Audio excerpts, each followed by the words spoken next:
it's Pastor Dan from Dexter Gospel Church with the Proverbs Practical. Thanks for watching.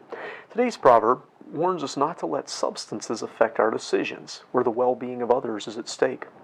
We're in Proverbs 31, verses 4 and 5. They say, "It is not for kings, O Lemuel. It is not for kings to drink wine, nor for princes strong drink, lest they drink and forget the law and pervert the judgment of any of the afflicted." So here begins a warning and some teachings about the dangers and purpose of drinking alcohol. This was another of the great risks confronting a king. He would have access to any drink he wanted, and who's going to cut him off at the bar? If he liked alcohol, he could end up completely dominated by it. Wine, it says it's not for kings to drink wine. Wine is the fermented juice of the grape. While wines then often didn't have the same alcohol content that wines today have, they were still intoxicating, especially if you drank enough.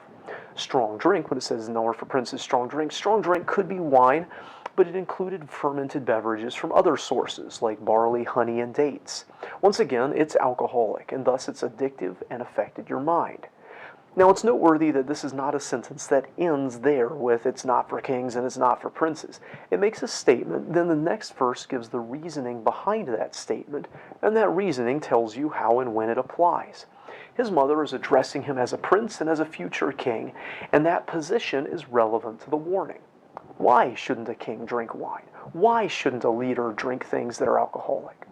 We've already seen Solomon's warning about it much earlier in the book, that alcohol can be deceptive and dangerous. But there's a very specific danger that King Lemuel's mother warns him about here. And the reason it's so dangerous for a king to be drunk is because they made decisions that affected other people, decisions that could alter the shape and destiny of the nation. They had the task of knowing the law and the responsibility for establishing laws. They were the final seat of justice for the accused. When a person is under the influence of alcohol, it affects their mind.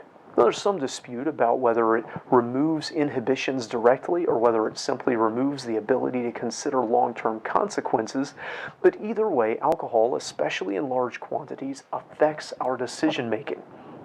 Now, this is bad enough if it's just anybody. It's always a problem if someone makes worse decisions than they could. Their decisions affect others. But it's a much smaller circle for most of us than what the king would affect when he made a decision. And there are other authorities that can overrule and check most people. But the king in their day had essentially absolute authority. And there were few checks upon the king other than what he imposed upon himself. So if a king forgot the law and rendered a bad verdict, he just hurt someone who had no other recourse.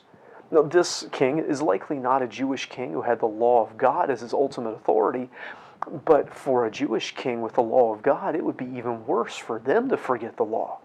His mother's especially concerned with him failing to help someone who was oppressed or falsely accused, the judgment of the afflicted. This would be where discernment and courage, clarity of thought and understanding would be most needed. Usually the afflicted, the oppressed, would be poor and wouldn't have influence. They might be servants, they might be slaves. Their oppressors would often have lawyers and representatives. They'd have influence, education, know all the right buttons to push and arguments to make. They'd have all the resources to get the most favorable hearing they could at court.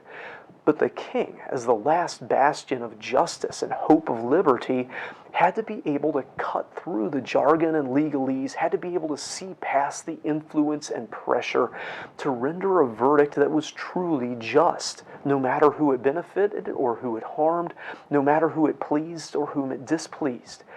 Being even slightly drunk while he sat in judgment could hinder and hamper that capability, that capacity, and would almost ensure that justice would not be done. And when there is injustice at the highest levels of society, that tends to destabilize and harm the whole society.